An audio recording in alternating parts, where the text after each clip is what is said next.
1618. Europe stands on the cusp of the most destructive war in its history. A 30-year-long cataclysm that will engulf the continent. Rape, slaughter, and rumors of cannibalism will haunt the land.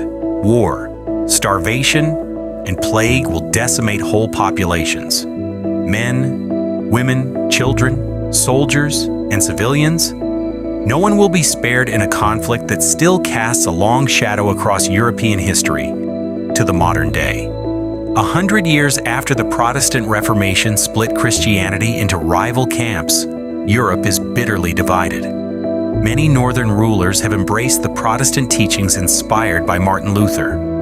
In the south, most remain solidly Catholic and loyal to the Pope in Rome. Suspicion, unrest, and sectarian violence spread like a virus. In England and Scotland, Protestant King James fears a Catholic resurgence. In France, Catholic authorities are nervous about Protestant subversion. The Protestant Dutch fight desperately for independence from Catholic Spain, a brutal conflict already in its 5th decade. But the divisions run deepest in the Holy Roman Empire. This is not a unified realm, but a patchwork of kingdoms, principalities, and duchies, many of which will one day form the modern state of Germany. Voltaire later quipped it was neither Holy Roman nor an empire. Instead, each mini-state has its own government, but all are overseen by the Holy Roman Emperor. The emperor is a figurehead elected by 7 powerful princes and archbishops. For centuries, the role has been filled by a member of the Habsburg dynasty, Europe's dominant ruler of vast lands that include Spain and its overseas colonies. The emperors are staunch Catholics, but their Holy Roman Empire is as religiously split as the rest of the continent. Since a treaty of 1555, religious peace has held together under the principle of cuius regio, eius religio, which means whose realm, his religion, eius religio, whose realm, whose religion, meaning all subjects must follow the faith of their ruler. But it is unworkable to impose belief from above. Lutheran and Calvinist missionaries compete for converts. Many Catholics are ready to fight to reunify Christendom under the Pope. The Holy Roman Empire is a powder keg primed to explode. The first sparks flare in Bohemia. The local nobility is religiously diverse and fiercely independent. Here, Bohemian Hussites broke with Rome a century before the Reformation. But Bohemia is under the direct rule of King Ferdinand, a Habsburg and hardline Catholic. He cancels concessions and demolishes non-Catholic churches. These deliberate provocations anger Bohemia's nobles and reformers. In May 1618, they corner 2 of Ferdinand's ministers at Prague Castle, subject them to a summary trial, and throw them and their secretary from a high window. The 2 ministers, Vilém Slavata and Jaroslav Borzita, survived the fall. Catholic allies claim angels saved them. Protestant rebels say they landed in a dung heap. One thing is not in doubt: Bohemia is in open rebellion against imperial Catholic rule. The first act of violence in what will soon become the deadliest conflict Europe has ever known. Ferdinand has powerful allies. Duke Maximilian of Bavaria, leader of the empire's Catholic League, the Duke of Saxony, a Lutheran, but whose loyalty has been secured with promises of land, and the might of Habsburg Spain, Europe's greatest power, unwilling to let upheaval in Germany threaten its supply road to the Netherlands. But this imperial faction immediately faces serious threats. The Bohemian rebels besiege Vienna, while a Transylvanian force, supported by the emperor's bitterest enemy, the Ottoman Empire, invades Hungary, torching villages, seizing food, and laying waste to the land. The Ottomans hold back from committing their own troops to the invasion force. In August 1619, emboldened by success on the battlefield, the Bohemians depose Ferdinand, replace him with one of their own, and crown him King Frederick. But in a plot twist, the Holy Roman Emperor dies, and Ferdinand is himself elected the new emperor that same month. The Bohemians' local revolt is now an act of treason against imperial authority. The tide begins to turn. Ferdinand enlists the help of Catholic Poland, which sends cavalry forces to harass the Transylvanians. They are driven back into Hungary. In November 1620, an elite Imperial and Catholic League force meets the ill-disciplined rebel army at White Mountain, outside Prague. The fighting is brief but bloody.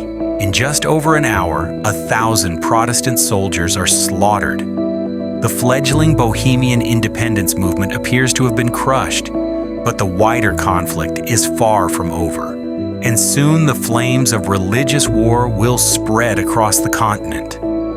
After his victory at White Mountain, the uncompromising Emperor Ferdinand clamps down. Rebel ringleaders are arrested and executed. Severed heads are put on public display. In 1621, the emperor's avenging forces descend on the Palatinate, the homelands of Bohemia's usurper king. That same year, a truce between Spain and the Dutch expires, and open conflict reignites.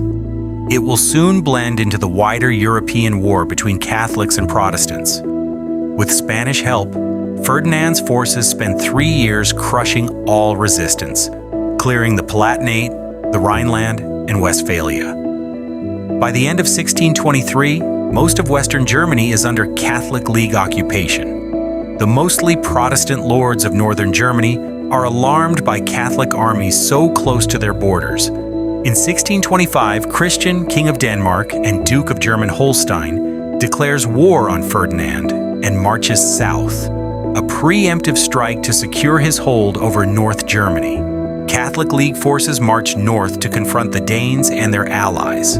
They are led by 2 brilliant commanders, Johann Cercles, Count of Tilly, in the Spanish Netherlands, and Albrecht von Wallenstein, leader of Ferdinand's imperial army in Bohemia. Wallenstein is a Bohemian Protestant, but also a notoriously ambitious mercenary commander. Both men are heroes of the victory at White Mountain. For 3 years, the Catholic forces push the Danes out of Germany, while Wallenstein occupies the Baltic coast. The Danish king has no hope of victory. In 1629, he surrenders to the Catholics. That same year, Ferdinand doubles down on Catholic supremacy by publishing the Edict of Restitution, a document that rolls back the spread of Protestantism since 1555. It is an inflammatory move, utterly unacceptable to Protestants. Even loyal Catholics are dismayed. The powerful princes who elect and support the emperor are known as the imperial electors. In 1630, they gather at Regensburg. They dismiss Wallenstein and reduce the army's size, hoping to de-escalate the conflict and contain Ferdinand's destructive instincts. But their measures go too far, leaving northern Germany virtually undefended. The timing could not be worse. A violent storm is brewing in the north, and soon it will descend to wreak a terrible destructive path through their precious empire. King Gustavus Adolphus of Sweden is a militant Lutheran who fears a Habsburg presence on the Baltic Sea. He sails south to Pomerania in July. So begins one of the most dramatic military interventions in European history. He swiftly brings several North German states to his side, mostly under threat of force, and his numbers swell to almost 40,000. But one place allies with him willingly, the Protestant city of Magdeburg. The response of the Catholic and imperial forces, now all commanded by the Count of Tilly, is terrible. In May 1631, Tilly storms Magdeburg. Then, according to the city's mayor, the city was given over to murder, burning, plundering, torture, and beatings. Thousands of innocent men, women, and children were murdered and slaughtered in all sorts of merciless and wretched ways. By 10 o'clock that night, the entire city along with its beautiful town hall and all its churches, lay in ashes. Over 20,000 are massacred, almost the entire population. The senseless slaughter is powerful propaganda for the Protestant cause. Pamphlets and illustrated letters circulate, detailing the horrors and fueling a cycle of violent reprisal. Many Catholics will face a revenge called Magdeburg Mercy. The unluckiest of them are forced to sample the infamous Schwedentrunk, the Swedish drink. Victims have their mouths pried open and their stomachs filled with water, filth, and excrement up to the point of bursting. Sweden's intervention unleashes the kaleidoscopic horrors of the 30 Years' War. 17th century armies sweep like locusts across Europe. Most are mercenaries, paid in the plunder they seize from conquered lands. They strip entire regions bare before they move on. Most of these armies are ordered in the Spanish system. It is based around the tercio, a large square formation, usually 20 to 25 men deep, composed of pikemen and musketeers. They are supplemented by cavalry, used for scouting, harassment, or well-timed charges, and regiments of artillery. Together, muskets can be devastating, but individually, they are inaccurate and slow to reload. Musketeers are also vulnerable to fast-moving cavalry and require robust formations of pikemen to defend them. The Spanish system has dominated for a century, but recently things have begun to change. New Dutch-style infantry formations, called battalions, are smaller and less deep, with a larger proportion of firearms. This makes them less durable, but also more flexible, mobile, and capable of firing denser, more deadly volleys. And there is a push to integrate artillery with the rest of the army. Gustavus Adolphus is an early adopter and perfects the new system. His aggressive and innovative tactics, with smaller units, more firearms, and light artillery integrated into every regiment, make his army dazzlingly quick, mobile, and lethal for its size. They also win him a reputation as the father of modern warfare, and praise from men like Karl von Clausewitz and Napoleon Bonaparte as one of the greatest military commanders of all time. In the summer of 1631, he seems unstoppable. In September 1631, the Swedish army of Gustavus Adolphus, bolstered by troops from Saxony, meets Count Tilly near a village called Breitenfeld. With near 40,000 on both sides, it is one of the largest battles of the 30 Years' War, and a clash between two of its most celebrated commanders. Tilly's cavalry charges the Swedish right. They are met with devastating fire and are repulsed 8 times. At the other end of the line, Catholic cavalry routs the Saxons on Gustavus's left flank. But as Catholic forces advance, a gap opens up between them, which Gustavus exploits with a devastating counterattack. Tilly is caught flat-footed. His ranks dissolve and flee, leaving at least 7,000 dead on the field, with almost as many taken prisoner. The Swede and Saxon dead number just over 2,000. Breitenfeld is a crushing victory for Gustavus and Tilly's first major defeat, a turning point that opens a pathway for the Swedes into the south. By spring, they are pushing into Bavaria. At Rhein, Tilly tries to stop them, but fails, and the old Catholic general is mortally wounded. Emperor Ferdinand turns to an old ally, Wallenstein.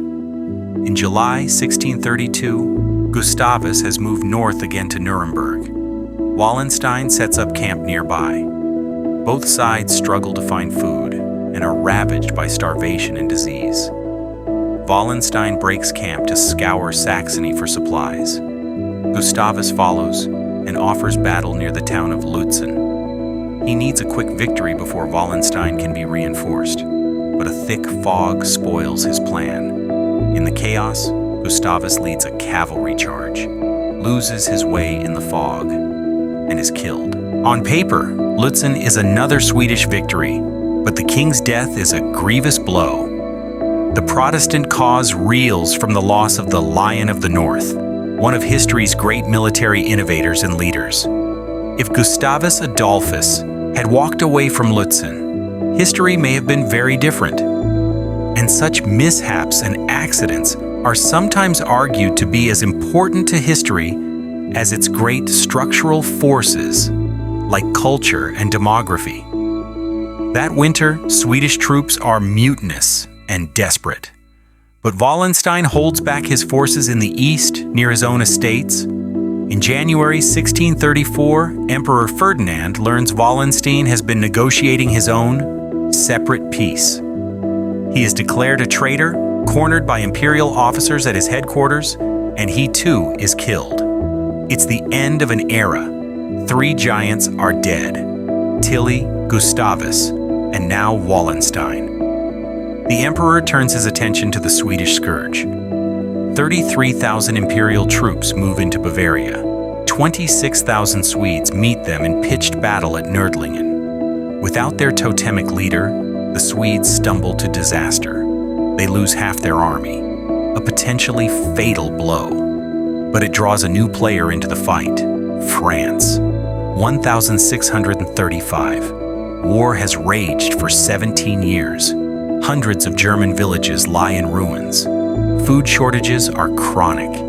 Reports of cannibalism flourish: besieged soldiers eating dead comrades, women devouring their own children. Years of pillaging, banditry, and warfare have forced people everywhere into desperation and despair. The anti-imperial forces are in disarray. Emperor Ferdinand offers a way out. He swears to halt his assault on Protestantism. A general amnesty is proclaimed, alliances with foreign powers forbidden. Protestant princes flock to accept the terms. Former allies denounce the Swedes as a scourge on Europe, but the war does not end. A powerful new player will see to that. Though Catholic, France is encircled by Habsburg domains, a grave strategic threat. Cardinal Richelieu, France's ruthlessly pragmatic chief minister, has bankrolled anti-Habsburg forces for years. He now commits to open conflict and declares war on Spain. But Richelieu immediately faces a crisis. The Rhine Valley is secured by France's German allies, but Spanish forces push into France from the north and east. They get within 70 miles of Paris before they are repelled. Meanwhile, the Swedish army is in a dismal state, unpaid, badly supplied, and mutinous. But French money and fresh reinforcements allow them to fight on. And then, another bolt out of the blue. In February 1637, Ferdinand II, the man whose intransigence threw Europe into war, dies aged 58. His son and successor, Ferdinand III, is capable, level-headed, and more flexible. But he lacks his father's ruthlessness and is caught off guard by renewed Swedish energy. Johan Bernaer, the aggressive Swedish commander-in-chief, conducts a series of audacious campaigns and wins upset victories at Wittstock and Chemnitz. But his supply lines cannot support a sustained advance, and each time he is forced to withdraw. Then he too dies of illness in May 1641. The following year, his successors once again meet the Imperials at Breitenfeld and win another crushing victory. The Swedes entrench themselves in Saxony, near the Habsburg heartlands. 1643 will prove a pivotal year. In May, 21-year-old Louis de Bourbon, Duke of Enghien, smashes a Spanish army at Rocroi. It is one of France's greatest military victories and secures its northern border from the Spanish threat. The French then move into southern Germany, but their advance grinds to a halt at Tuttlingen, thanks to the efforts of the steely Bavarian commander Franz von Mercy. That same autumn, France's uneasy alliance with the Swedes faces crisis, as the Swedish army marches north to invade Denmark. It is an opportunistic land grab by the government in Stockholm, spurred on by a more hopeful development. Peace talks have begun in the Westphalian towns of Osnabrück and Münster. Everyone wants peace, but all seek a strong bargaining position, ensuring talks, and the war will drag on for 5 more years. Southwestern Germany is ripped apart by clashing armies until Mercy is killed at Allerheim, along with 9,000 other casualties. The road to Bavaria lies open, but the French can't take full advantage. Victory has crippled their army. 1645. The Swedes have returned to Saxony. Pushing south, they almost reach Vienna.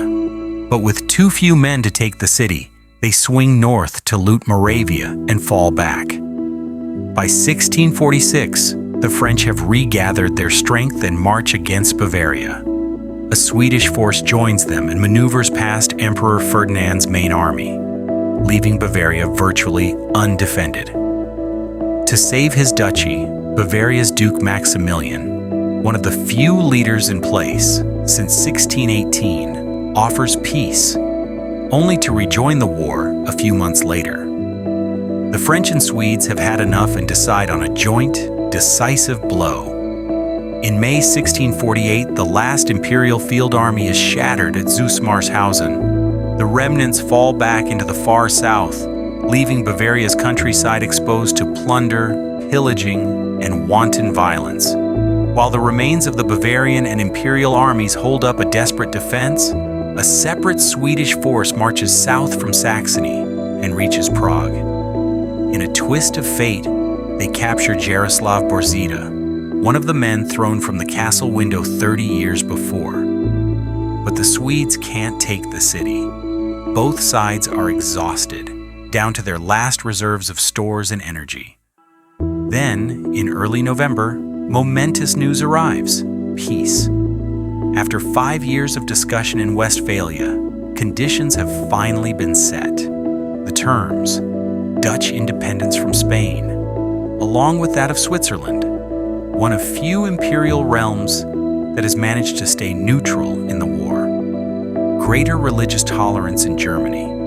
There is to be no forced conversion of subjects, except in the lands under direct Habsburg rule, and territorial concessions to the major anti-Habsburg powers. France receives Alsace, while Sweden gains Western Pomerania and 3 important German ports. After 30 years of war, it is a peace everyone can live with. The 30 Years' War was a disaster unprecedented in Europe's history, a local revolt over religious rights that reignited ancient rivalries and fed on personal ambitions until nearly all Europe found itself at war. An estimated 5 to 8 million died, most from famine and disease. The hardest-hit areas lost nearly 2/3 of their inhabitants. 1/5 of all Germans perished, a much larger share than in either world war. Even after the Peace of Westphalia, Spain and France fought on for 11 more years. The Holy Roman Empire, though weakened, survived for about another 150 years, finally dissolved in 1806 during the Napoleonic Wars. The Treaty of Westphalia is often viewed as a turning point in world history, the first modern secular international peace conference and a major step toward the rise of Europe's nation-states. Historians continue to debate Westphalia's importance, but one thing is not in doubt. The 30 Years' War cast a long and terrible shadow. For 300 years, it remained a terrifying cautionary tale of how one small act of violent resistance might spiral into a senselessly destructive total war. A warning that was, ultimately, unheeded.